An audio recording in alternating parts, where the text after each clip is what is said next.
అన్నట్టు మిస్టర్, ఈ red gate అంటే ఏంటో చెప్తావా? ఇవి సాధారణమైన గేట్స్ లా కాదు. వీటిలోకి ఒక్కసారి అడుగు పెట్టగానే అది బయట నుండి పూర్తిగా ఒంటరిగా ఉన్న డంజన్ లోకి తీసుకెళ్తుంది. అందులో బాస్ ఓడించడమో లేదా డంజన్ బ్రేక్ సంభవించడమో జరిగితే గానీ మనం బయటపడలేం. బయట నుండి ఎలాంటి సాయమో అందదు. అంతేకాదు, ఇందులోని మ్యాజిక్ బీస్ట్లు సాధారణ బీస్ట్ల కంటే శక్తివంతంగా ఉంటాయి. ఒకవేళ ఇది సి ర్యాంక్ డంజన్ అయితే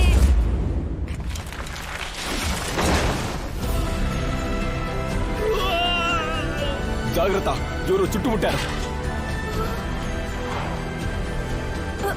నీకు చాలా థ్యాంక్స్. పర్వాలేదు, డోంట్ వరీ. అదిగో పైనున్నారు. వాళ్ళు దూరంగా ఉన్నారు, అందుకే చాలా మంది వాళ్ళని గమనించలేరు. వాళ్ళు మా టీంలో బలహీనంగా ఉన్న ఇద్దరి వెంట పడ్డారు. 2 నెలల క్రితం వరకు నేను బలహీనున్నే.